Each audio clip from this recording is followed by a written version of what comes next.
She didn't walk into Washington quietly. She walked in like a storm, one hand holding a mic, the other holding the weight of 1,000 promises. Jasmine Crockett wasn't born into power. She earned it in courtrooms, on the streets, and in the hearts of those who felt ignored by the system. A former civil rights attorney from Texas, she made her name defending the wrongly accused, the evicted, and the voiceless. Her background wasn't just a resume. It was a reputation. When she ran for Congress, many saw her as a breath of fresh air in a room that had long grown stale. She wasn't just young. She wasn't just black. She wasn't just female. She was all of that and fearless. In hearings, she scorched through red tape like wildfire. Her words cut through the noise with precision and fire. Every time she spoke, heads turned, cameras zoomed, news anchors leaned in. This is the kind of leadership America has been starving for. One headline read, "She became a voice for the marginalized, a champion for veterans, a defender of women's rights, and an enemy of everything corrupt and corporate." People called her unbought and unbothered. She called herself the People's Storm. Clips of her slamming hypocrisy in Congress went viral overnight. She didn't just hold the line, she moved it. Talk shows wanted her. Young voters followed her. Veterans emailed her, thanking her for finally giving us a voice. She was the symbol of a new era, the kind of leader who promised she'd burn down the old systems and rebuild them in the name of justice. She stared down billionaires. She called out her own party when it stayed silent. And when she said she would protect veterans, people believed it because she sounded like someone who would. For a while, she had us all. But what happens when the loudest voice for justice is hiding something? The applause was real. The admiration was widespread. But beneath every standing ovation, there were cracks. Behind every passionate speech about justice and reform, there were bank transfers that didn't quite add up. At first, no one questioned it. Why would they? Jasmine Crockett was a fighter. She looked like justice. She sounded like change. She made you believe again. But behind the cameras, behind the hashtags, whispers began. It started small, just a concerned message from a veteran housing group in El Paso. They had applied for a federal grant Jasmine had championed. They were denied, twice. But then they noticed something odd. Another nonprofit, one no one had ever heard of, without a physical office, without a phone number, had received millions from the same grant. That nonprofit, it was registered under a name eerily similar to one of Jasmine's campaign consultants. They tried asking questions. They were told to stop. One veteran sent a letter. He wrote, "We don't want trouble, but this doesn't feel right.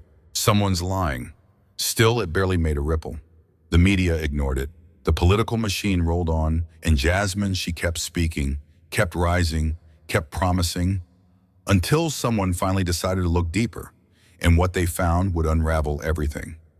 It takes courage to tell the truth, but it takes real guts to tell the truth about someone you once believed in. He didn't want the spotlight. He didn't want revenge. He just wanted someone to listen. His name has been redacted in the official reports. To the public, he was simply the former aide. But to investigators, he was the first crack in a political dam about to break.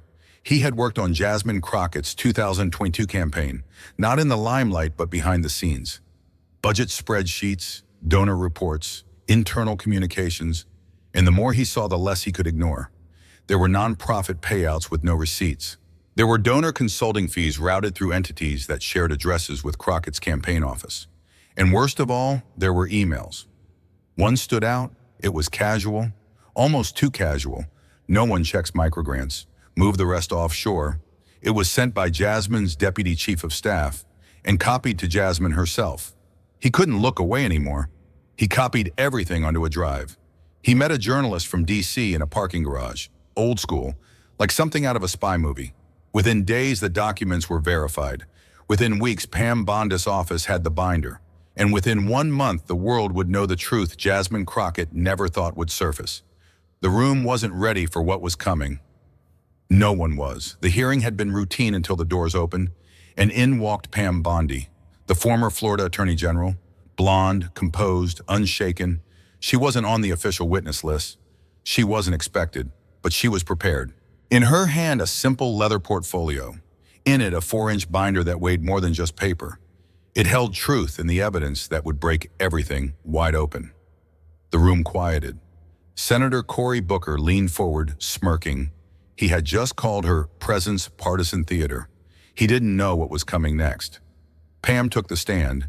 She didn't raise her voice. She didn't have to. She opened the binder slowly and began reading. Wire transfers, shell companies, nonprofit registrations with no staff, no activity, just names connected to Jasmine Crockett. And then she showed the email, the one the whistleblower had leaked. No one checks microgrants, move the rest offshore. Gasps, cameras clicked. The room froze. Jasmine Crockett sat motionless, but the sweat on her temple betrayed her. Pam flipped the page, exhibit after exhibit, bank statement after bank statement. Every number matched a betrayal, and that was only page 12 of 184. The storm had arrived, and it was wearing a navy blue blazer. It wasn't just a number. It was a lifeline for veterans, for families, for the forgotten. $42 million, money approved by Congress. Money promised to disabled veterans, money that vanished. Pam Bondi didn't just say it, she showed it. A 12-foot projection screen lit up behind her. On it, a financial flow chart, a maze of arrows, lines, and names. At the top, Veteran Housing Initiative grant. At the bottom, Cayman Island accounts. In between, 4 layers of deception. Layer 1, a nonprofit called Urban Hope Revive. Layer 2, a consulting firm linked to Crockett's campaign chair. Layer 3, a charity registered in Delaware with no physical office. Layer 4, a shell company named Isle Strategic Consulting, sharing a P.O. box with 5 other Crockett-linked entities. Each layer took a cut. Each layer moved the money further from oversight, and then gone. What did that money buy? A penthouse in Miami, $3. $6 million, a private jet rental to Paris, $280,000. A diamond necklace purchased one day after a $1.2M transfer. Champagne dinners at Ritz-Carlton, Monte Carlo. Pam didn't raise her voice. She simply said this was never about veterans. It was about lifestyle. The room went silent. And America started doing the math. This wasn't sloppy. This wasn't careless. It was calculated, precise, engineered. Pam Bondi walked the committee through the pattern, a cold, deliberate strategy designed to fly just under the radar. Each withdrawal from the Veterans Fund was carefully structured. No single transaction ever exceeded federal audit thresholds. 140 were to $196,000, $317,000. Every dollar designed to stay invisible, in the timing perfect. All transfers were made during off-cycle reporting weeks. No red flags, no alarms, just silence. But it didn't stop there. The funds were routed through nonprofits with clever names like Civic Forward Trust, Urban Futures Initiative, Progressive Housing Study Group. Impressive on paper, but when investigators went deeper, no office, no staff, no projects, no records, nothing. Pam paused, then said, these weren't programs. They were props created to fool oversight, to pacify the press, and to drain public money without a trace. One study group claimed it was researching urban housing density. They received $1.1 million, their entire output a 6-page PDF copied from Wikipedia. America gasped, and veterans, those who were sleeping in their cars, watched in disbelief. They had been told help is coming, but instead their futures were sold off bit by bit behind closed doors. Justice wasn't just delayed. It had been auctioned off. You could hear a pin drop. The hearing room wasn't just silent, it was holding its breath. Pam Bondi stepped aside, and that's when they spoke. Not politicians, not lawyers, veterans, men and women who had worn the uniform, who had served their country, who had lost parts of themselves for the flag. The first to take the stand, Sergeant Marvin Torres, a former Marine, leg amputated. Now sleeping in his car behind a gas station in El Paso, he stared straight ahead. No notes, just pain. They promised me housing. I got a hashtag support our veterans, they said while I froze in the backseat of my Honda. His voice didn't crack, but everyone else's hearts did. Then came Angela Reese, single mother, paralyzed from the waist down. She had applied for accessibility renovations, just a ramp, a few rails, a safe entryway. She was denied. That money, it turned out, went to a gala dinner in D.C. hosted by Crockett's cousin. Angela's voice trembled. I waited a year to bathe in my own home. They used that money to hang chandeliers over wine glasses. Photos appeared on the screen, Crockett smiling under chandeliers holding a flute of champagne. The contrast was devastating. This wasn't just mismanagement. This was theft with sequins. America didn't just watch. It felt. For the first time, the headlines weren't about politics. They were about people, and the betrayal it finally had a face, and it was weeping in a courtroom. It appeared on the screen without warning. A photo, high resolution, candid, not posed, not rehearsed, real. Jasmine Crockett at a luxury charity auction in Paris. Elegant, glowing, wearing a diamond necklace worth $260,000. She wasn't hiding. She was laughing, a champagne in hand, the city lights behind her. But it wasn't the smile that shocked the room. It was the date. Pam Bondi raised her voice just slightly.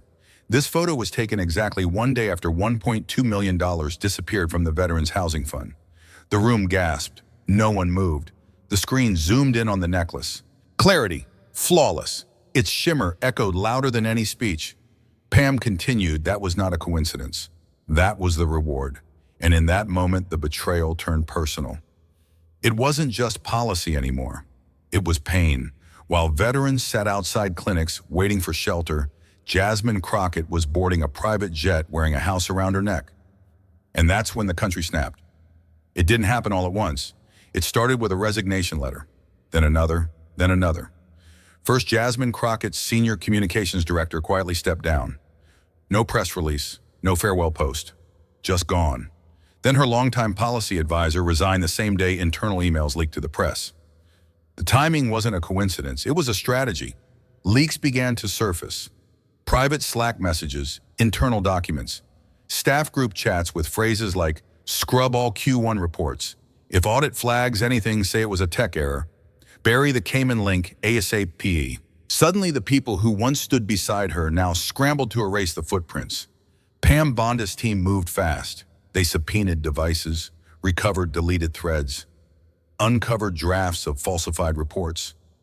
One assistant even admitted they were told, don't ask where the money's going.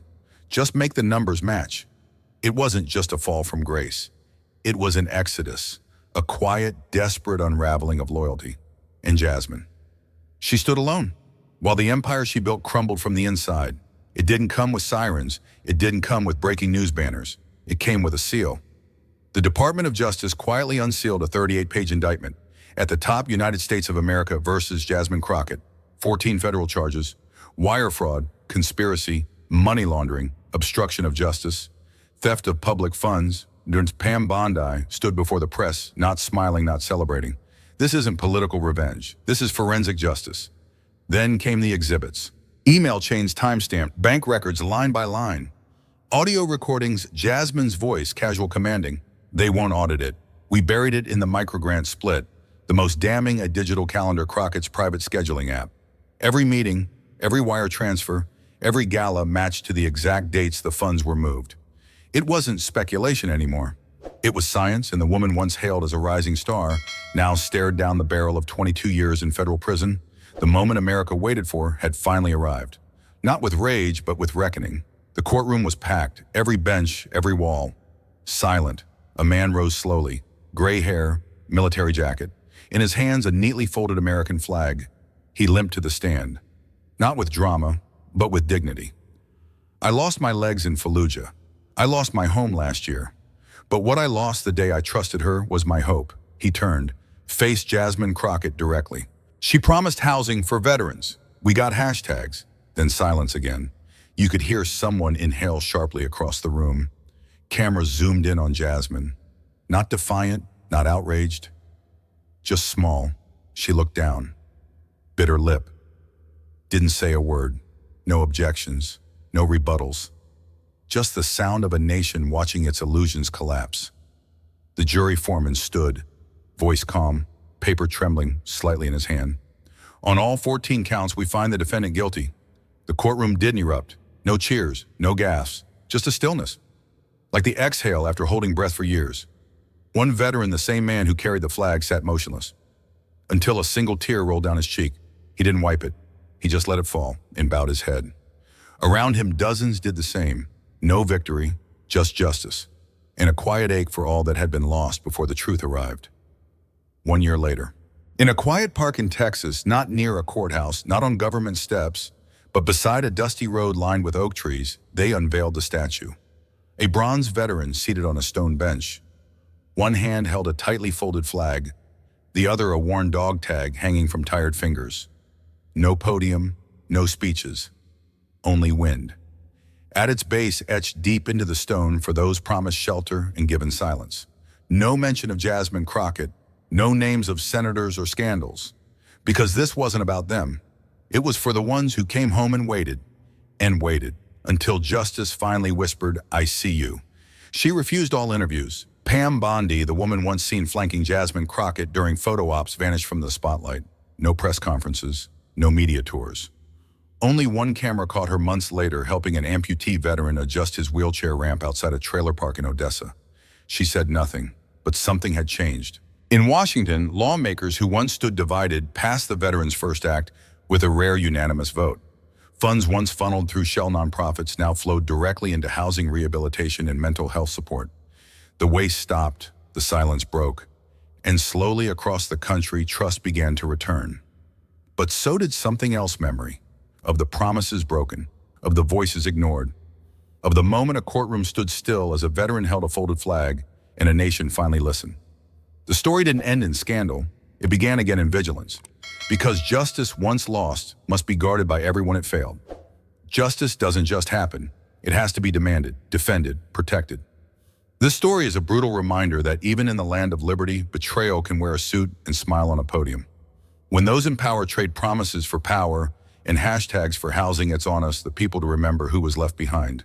Whether you're a veteran, a mother, a student, or simply someone who's been silent for too long, now is the time to speak. Now is the time to care. Because silence, too, is a choice, and history listens. If you believe the truth still matters, if you believe broken promises should never be swept under red carpets, and if you believe stories like this deserve more than a headline, then hit that subscribe button. Not for clicks, not for fame, but because every subscriber is one more person who refuses to forget. Turn on the bell, because the next story might be the one they didn't want you to hear. Optional ending screen quote: subscribe, because justice begins with remembrance.